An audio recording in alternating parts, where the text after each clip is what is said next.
जो ये काला धन करते थे, इस काले धन पे बिल्कुल सरकार ने बात करना ही बंद कर दी। आप तो सारे चोरों को एक मंच पे लेके आ गए, कुछ लोगों पे FIR की बात होने लगी। प्रधानमंत्री आके कहते हैं कि मैंने माफ किया मैंने माफ किया और चलिए आगे बढ़ते हैं। फिर देखते हैं कि उन्हीं का IT सेल जाके बच्चों को टॉल करता है, छात्रों को। 20 से ज्यादा बच्चों की मौतें हुई हैं, उसमें प्रधानमंत्री ने कोई सख्तीकरण कोई जवाब नहीं दिया। प्रधानमंत्री ने कहा कि मुझे और मेरी माँ को लेके जो चीज़ें कही गई वो एक सभ्य समाज में अस्वीकार्य, हम भी कहते हैं वो गलत था। इस तरीके की बातों का एक संवैधानिक और लोकतांत्रिक देश में कोई जगह नहीं है। लेकिन उनके लोग ही पिछले 10-12 सालों से सड़कों पे, गली मोहल्लों में, सोशल मीडिया पे बद्दी लोगों को गालियां बकते हैं। उनके लिए भी कह देना चाहिए कि एक सभ्य समाज में, एक लोकतांत्रिक व्यवस्था में संघ की तरफ से ये बयान आया कि दिल्ली के जो जंतर मंतर पे धरना हो रहा था वो जो है राष्ट्र हित में नहीं था, राष्ट्र विरोधी लोग थे। हम जमाने को ही साफ कह देना चाहते हैं, मजदूर हैं, मजबूर नहीं है, हम गुलाम नहीं कि हम कुछ सब कुछ सहेंगे। जिसके पास अधिकार ही नहीं तो वो तो गुलाम है। 90-93 हजार स्कूलें बंद है तो कहाँ पढ़ेंगे, कहाँ पढ़ेंगे आप बताइए। सरकारी स्कूलों की इमारतें कैसी है, शिक्षा कैसी है, उसको बेहतर करने में क्या काम कर रहे हैं आप तो 14 सालों से, आप तो कह रहे हैं अमृतकाल चल रहा है 12 सालों से, तो सरकारी स्कूलों में कैसा काम कर रहे हैं। ये थोड़ी ना है कि लोकतांत्रिक व्यवस्था में आपको एक कुर्सी मिल गई तो आप किंगडम हो गए, आप राजतंत्र में आ गए। क्या राजा की कुर्सी थोड़ी ना है, प्रधानमंत्री की कुर्सी और सबकी जवाबदेही होनी चाहिए। आज हमारे साथ इरफान जी मौजूद हैं। मुझे लगता है कि सोशल मीडिया पे जो भी व्यक्ति इंस्टाग्राम, फेसबुक या यूट्यूब चलाता होगा वो इरफान को ज़रूर जानता होगा। नेता विपक्ष राहुल गांधी आपसे मिले, सबसे पहले तो मुझे ये जानना है कि जब वो आपके घर पहुंचे आप एक्सपेक्ट कर रहे थे उनको, या जब उनसे बात की तो आपको कैसा लगा, कैसी रही वो मुलाकात? जिस तरीके से मैंने बार बार बताया कि मैं बहुत लंबे समय से समाज से जुड़े मुद्दों को लेकर अलग अलग जगहों पे, अलग अलग टाइम पे अपनी उस लड़ाई का हिस्सा रहा, तो मैंने कभी भी अपनी कल्पना में नहीं सोचा था कि देश के इतने बड़े नेता और नेता प्रतिपक्ष मुझसे मिलने के लिए मेरे घर ही आएंगे। और मैं सलम में रहता हूँ, मेरे लोगों को भी ये उम्मीद नहीं थी कि ऐसा भी हो सकता है। लेकिन हमने जिस तरीके से राहुल जी को रात को 2 बजे निर्धन मेरे जैसे लोगों को मिलते देखा, उसकी पीड़ा को समझते देखा, तो ये तो मुझे पता है मैं ऐसा कि वो मुझसे मिल जाएंगे, लेकिन वो मेरे जैसे लोगों से मिलते हैं, इसमें कोई दो राय नहीं है। वो ड्राइवरों से मिलते हैं, वो अलग अलग श्रमिकों से मिलते हैं, अलग अलग फील्ड के वर्करों से मिलते हैं, और जो इस देश की मेहनत का आबादी का बड़ा हिस्सा है उसकी पीड़ा को, उसके जीवन को, उसके जीवन के दिनचर्या को समझने की कोशिश करते हैं, उसकी सोच को समझने की जो कोशिश करते हैं।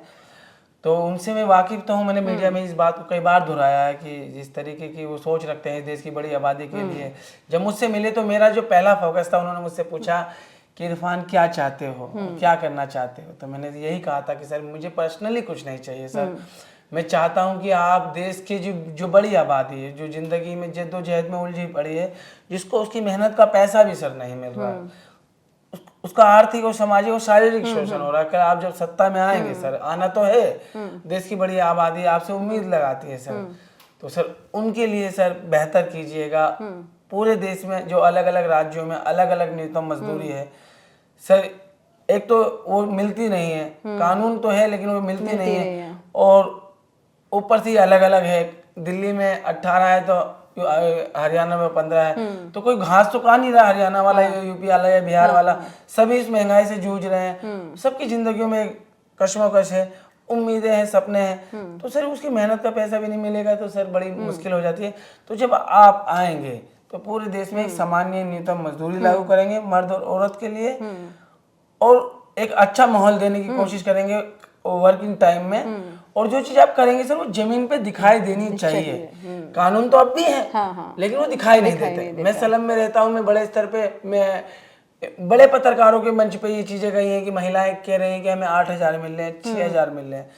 तो ये जो आपकी स्केल 18,000 है और मिल 6,000, 8,000, 9,000 है, तो ये किस तरीके का अन्याय है, किस तरीके का आर्थिक और सामाजिक और शारीरिक शोषण है। इस पे जल्दी फोकस करने की जरूरत है। तो राहुल जी ने कहा कि आप बेहतर कह रहे हैं, और मैंने कहा सर हम सड़कों से निकले हुए लोग हैं और आपको बहुत बारीक से समझते हैं, आपने विष पिया है सर, आपको बहुत टारगेट किया है इस सरकार ने, जिस तरीके से छल कपट, पूरी प्रोपेगेंडा मशीनरी, धन बल लगा दिया आपको प्रताड़ित करने में, आपको बदनाम करने में, और आपने फिर भी बहुत कुछ बर्दाश्त किया।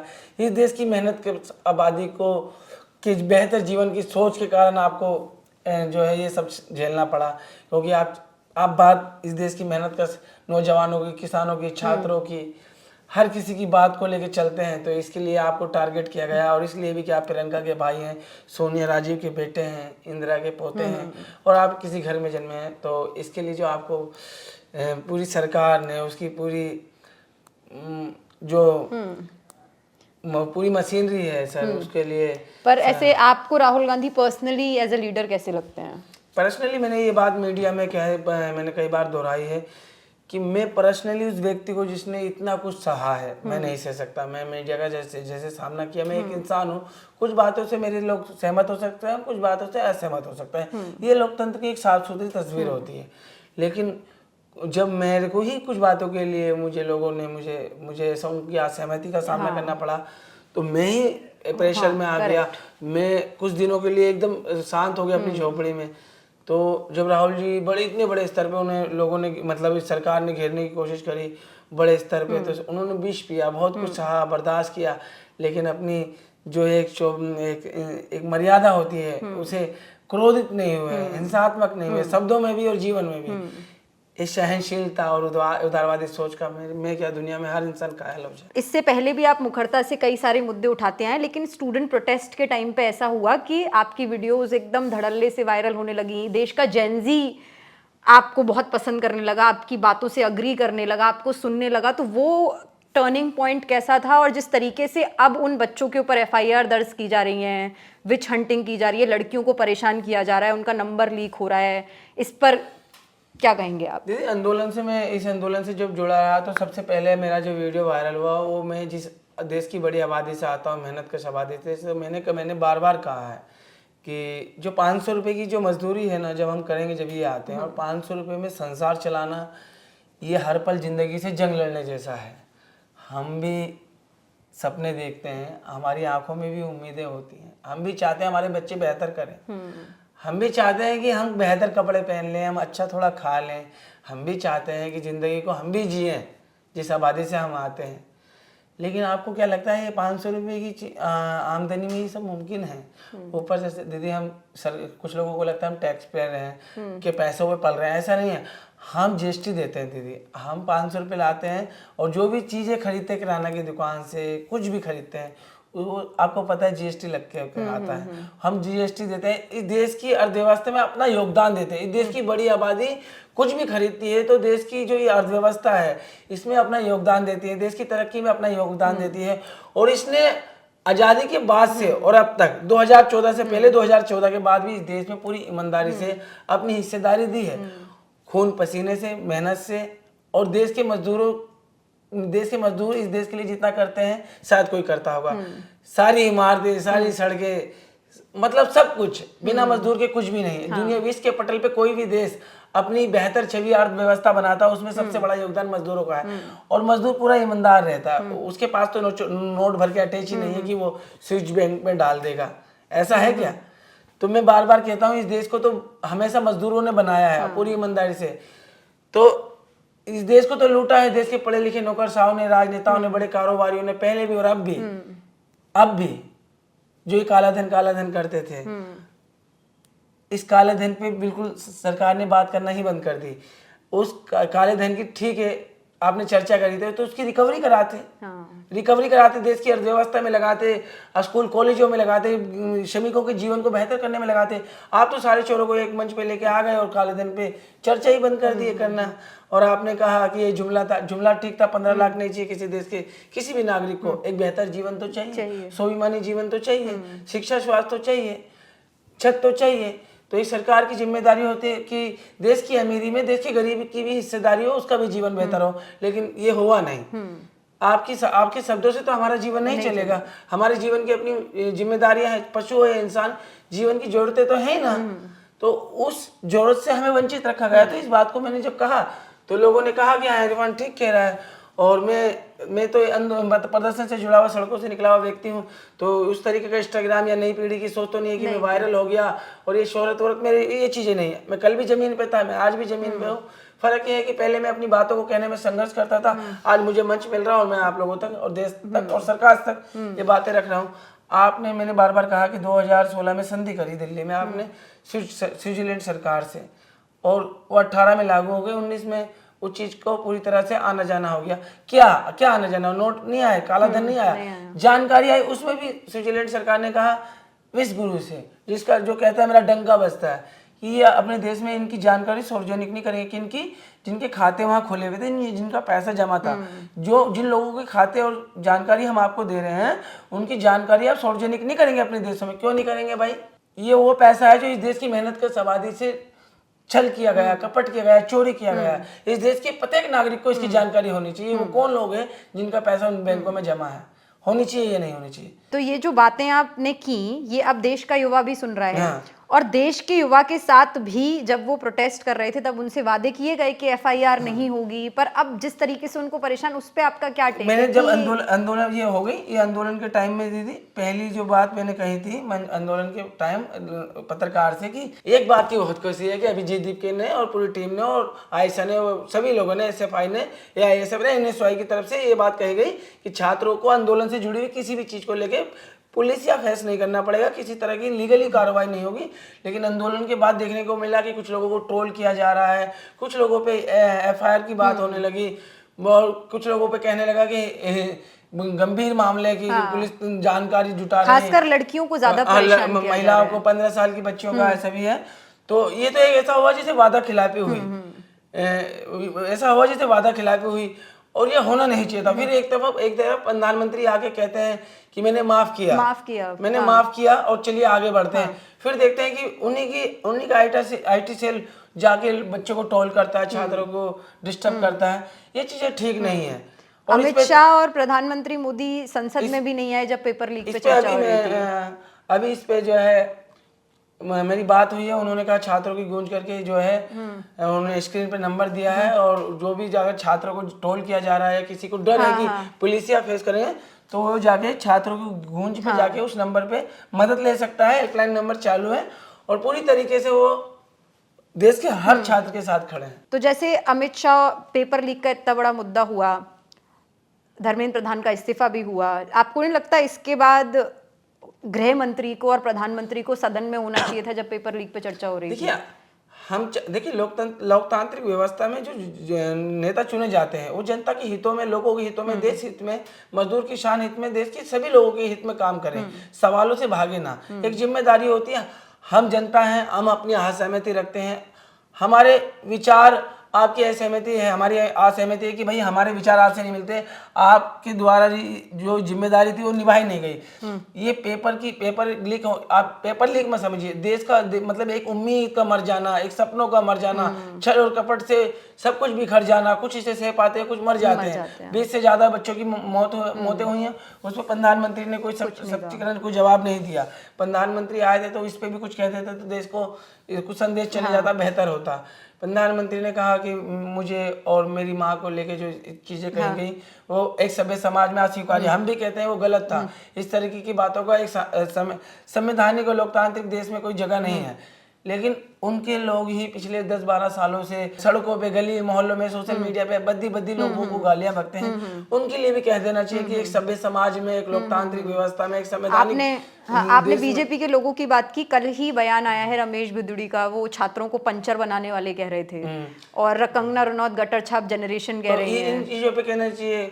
और पिछले 12 सालों में बहुत सी बातें हुई हैं, अपने विपक्षी नेताओं को लेके आपने गाय, जर्सी गाय, ये वो अगड़म बगड़े, मतलब ये कैसा नजरिया है? लोकतंत्र में अपनी असहमति विपक्ष भी रखता है, जनता भी रखती है, सत्ता पक्ष भी रखता है, सब यही लोकतंत्र है। और यही एक साफ सुथरा नजरिया है कि हम अलग अलग सोच और विचारों के साथ होने के बाद भी हम एक मंच पे अपनी असहमति को दूर कर सकते हैं। लेकिन सरकार सवालों से भागती है।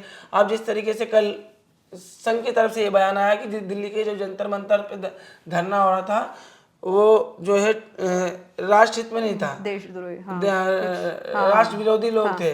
तो हम सब और करोड़ों लोग जो इस आंदोलन के विचारों से या आंदोलन से जुड़े हुए लोग थे, हम इस देश के प्रत्येक नागरिक हैं और हम देश से बहुत प्यार करने वाले लोग हैं। हम इस बात को इसलिए नहीं कह रहे कि उन्होंने हमें ये कहा कि देश विरोधी लोग थे, इस वजह से नहीं कि हम इस देश से प्यार करते हैं। और सरकार की गलती नीतियों की आलोचना करते हैं। हम पारदर्शिता चाहते हैं और साफ नजरिया चाहते हैं, किसी के साथ छल कपट ना हो किसी भी स्तर पे।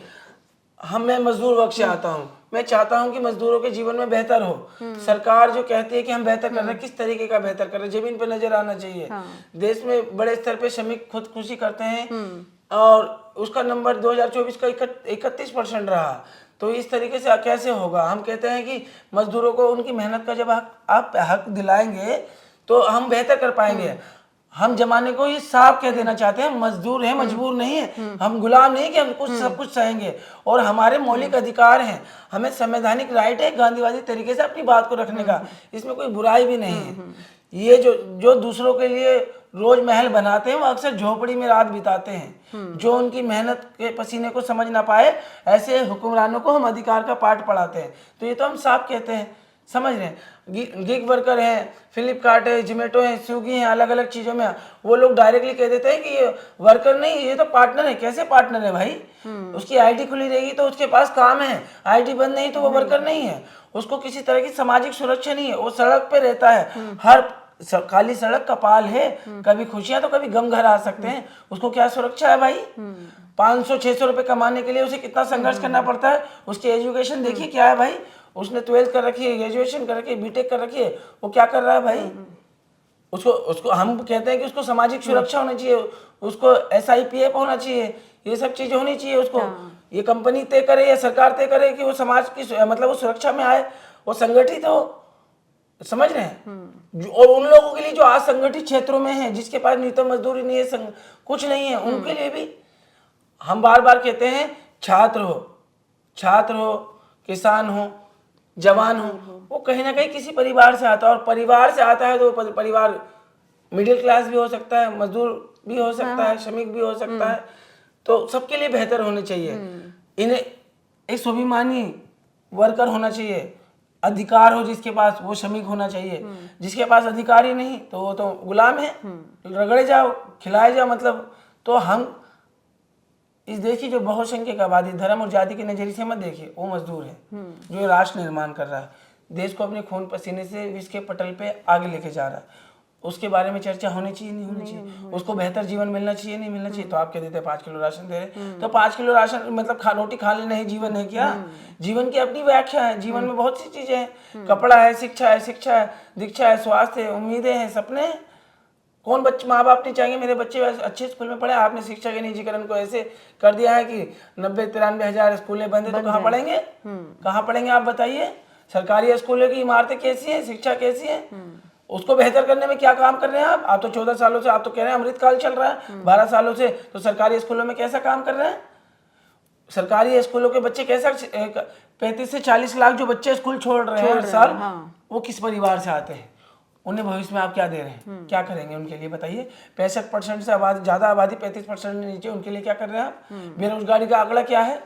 दुनिया में आए हैं तो जीना पड़ेगा, और जीने के लिए काम करना पड़ेगा, और काम के लिए हम चाहते हैं कि अधिकार हो। अब तो ऐसा है कि घर चलाना तो करना ही पड़ेगा, कुछ भी करेंगे, मेहनत कुछ कैसे भी कर रहे हैं, क्योंकि अब तो बेरोजगारी का आलम ऐसा है कि अधिकार मर रहे हैं, अधिकार है ही नहीं। तो सरकार की जिम्मेदारी है कि किसी भी कंडीशन पे, किसी भी स्तर पे, चाहे कुछ भी हो, किसी के अधिकार नहीं मरने चाहिए।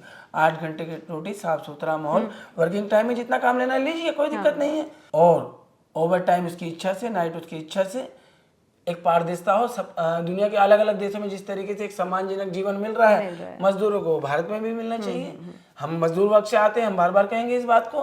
बिल्कुल सही है। आज अब ऑनलाइन डिजिटल दुनिया आई है, तो फ्लिपकार्ट, जोमेटो, स्विगी और बहुत सारी कंपनियां हैं, उसमें बहुत सारे वर्कर हमारे इस देश की श्रमिक आबादी से आते हैं, बड़ी आबादी से आते हैं। लेकिन शाम को घर लौटता है तो 500-600 रुपए के लिए देखा जाता है। तो उसे दुनिया को कैसे फेस करना पड़ रहा है कि हर पल एक जंग लड़ रहा है वो। सड़क पे चलना कितना मुश्किल है। फैक्ट्री कारखानों में, गांव खेत खलिहानों में, बाग बगीचे बागवानों में, सड़कों पे, हर जगह हर श्रमिक को बेहतर भविष्य मिलना चाहिए, छात्रों को बेहतर शिक्षा मिलनी चाहिए, सबको बराबरी का जीवन मिलना चाहिए, अवसरों में समानता मिलनी चाहिए, अवसरों में समानता मिलनी चाहिए, और संसाधनों में कहीं ना कहीं सबको एक बराबरी नजरिया मिलना चाहिए। ये थोड़ी ना है कि लोकतांत्रिक व्यवस्था में आपको एक कुर्सी मिल गई तो आप किंगडम हो गए, आप राजतंत्र में आ गए। क्या राजा की कुर्सी थोड़ी ना है, प्रधानमंत्री की कुर्सी, और सबकी जवाबदेही होनी चाहिए। ये और अभी हाल फिलहाल एक और सदन में मुद्दा चल रहा है जिसकी वजह से पार्लियामेंट नहीं चल पा रहा है, चंदा चोरी का। तो विपक्ष ये मांग कर रहा है कि अमित शाह और मोदी सदन में आए और चंदा चोरी पर, जो चढ़ावा चोरी हुआ है उस पर चर्चा हो। आपका क्या टेक है इस पे? क्योंकि राम के नाम पर खूब वोट बटोरे गए, खूब राजनीति की गई, इसी बीजेपी ने की।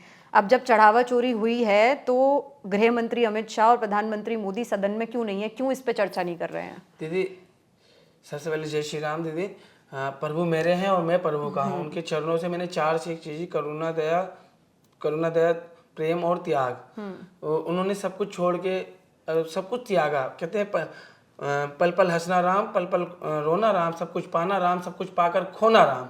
राम महान है, राम हमारे हैं, राम के हम हैं। और राम करोड़ों लोगों की आस्था का प्रतीक है। राम जीवन का सार है।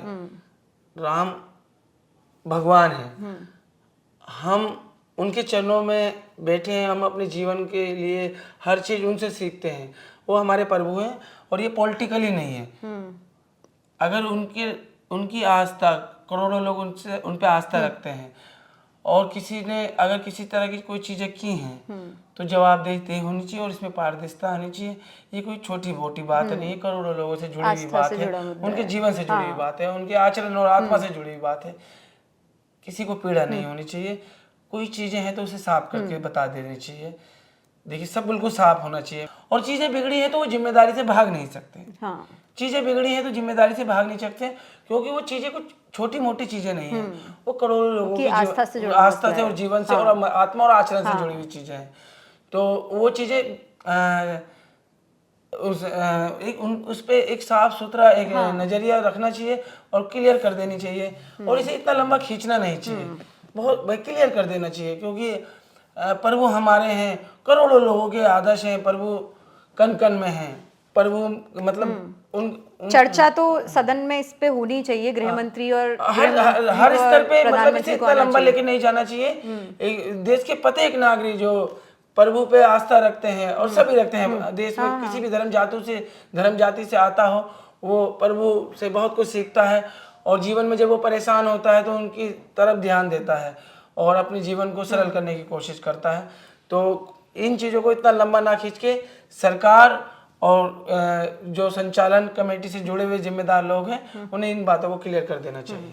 एक आखिरी मैसेज आप इस देश के युवाओं को, मजदूरों को, श्रमिकों को जो देना चाहेंगे वो? मैं आपके माध्यम से एक चीज़ कहना चाहता हूँ। मोहम्मद इरफान यहाँ पे है और अपनी असहमति रखता है मुझे देखिए, मैं एक झोपड़ी से मैं रहता हूँ, कल भी रहता था, आज भी रहता हूँ, और मैं लोगों से मिल रहा हूँ, जुड़ रहा हूँ। और मैं आपसे ये कहना चाहूँगा कि आप किसी के प्रति घृणा रखेंगे, नफरत रखेंगे, तो आप गलत दिशा में जाएंगे। आपका जीवन खराब भी हो सकता है, क्योंकि नफरत हमेशा चीज़ों को बिगाड़ देती है। मैं आपसे चाहूँगा कि आप तरक्शील होकर समाज से जुड़े मुद्दों पे ध्यान दीजिए, अपने जीवन परिवार पे ध्यान दीजिए, अपने पेट और आत्मा पे ध्यान दीजिए। हमारी ज़िंदगी की ज़रूरतें क्या हैं उस पर ध्यान दीजिए और अच्छा सोचिए और अपनी बारी का इंतज़ार कीजिए। दुनिया के सामने आप खड़ा होकर अपनी बात रखने के लिए, अपने और अपने परिवार के लिए बेहतर करने के लिए की कोशिश जो कर रहे हैं उसके बारे में सोचिए और अपनी बारी का इंतज़ार करिए कि 15 साल बाद मैं दुनिया के सामने आया हूं और आप भी आएँ और अपनी बातों को और परिवार को बेहतर करने की दिशा में काम कीजिए।